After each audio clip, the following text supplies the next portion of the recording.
కీర్తన గ్రంథము 103 కీర్తన 13 వచనంలో ఈ విధంగా రాయబడింది కదా, తండ్రి తన కుమారుల ఎడల జాలిపడినట్లు యెహోవా తన యందు భయభక్తులు గల వారి ఎడల జాలిపడును. తండ్రి బిడ్డను రక్షించే విధానాన్ని చూస్తే చాలా అద్భుతంగా ఉంటుంది. ఇక్కడ తన బిడ్డను రక్షించుకోవాలని కోరుతున్నాడు. అక్కడ ఎంత ఇంపార్టెంట్ పని ఉన్నా పక్కకు నెట్టివేసి తన బిడ్డను రక్షించుకోవాలని ప్రయత్నం చేస్తున్నటువంటి తండ్రి ప్రేమ, నీ ప్రభు దేవుని సన్నిధిలో మొరపెడుతూ ప్రార్థిస్తుండగా పరమందున్న దేవుడు తన జాలితో నిన్ను కాపాడునుగాక, కనికరించునుగాక. మనుషులు జాలి వేరు, దేవుని జాలి వేరు.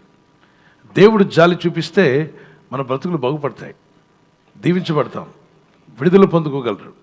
నెమ్మది లేని వారికి నెమ్మది, సమాధానం లేని వారికి సమాధానం, బంధకాల్లో ఉన్న వారికి విడుదల, రోగులకు స్వస్థత, త్రోసివేయబడిన వారిని మళ్ళా తిరిగి దారిలో తీసుకొస్తాడు. అది దేవుని జాలి. భర్తమే చేసిన ప్రార్థన మీకు గుర్తుందా?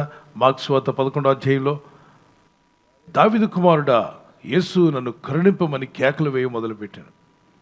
అంటే దేవుని కనికరం పొందడానికి యేసుక్రీస్తు ప్రభువారు దాటి వెళ్తున్నాడని తెలియగానే నాకు డబ్బు ఇమ్మని అడగట్లా, భిక్షం అడగట్లా, యేసు కరుణించుమని.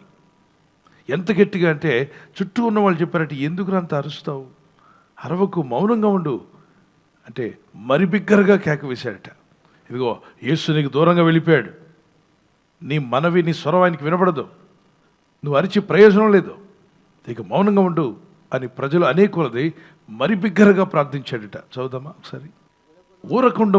ఊరకుండమని ప్రార్థించవద్దని, అరవద్దని, కేకలు వేయొద్దని ఊరకుండమని అనేకులు వానిని గద్దించరు. కానీ వాడు దావీదు కుమారుడు నన్ను కరుణింపమని మరి ఎక్కువగా కేకలు వేశారు. ఇది కావాల్సింది.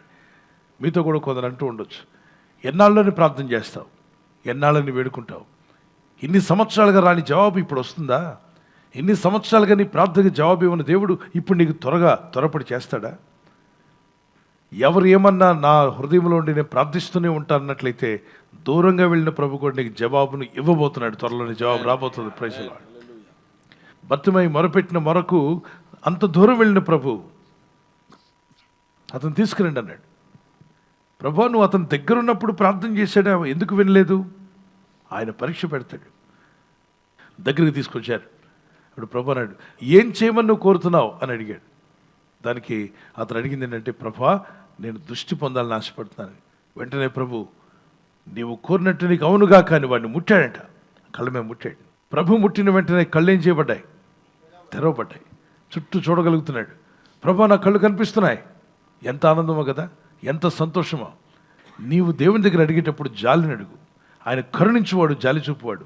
తండ్రి తన కుమారుల ఎడల జాలి చూపినట్లుగా యెహోవా తన యందు భయభక్తి గల వారి ఎడల ఏం చూపిస్తాడంట? జాలి.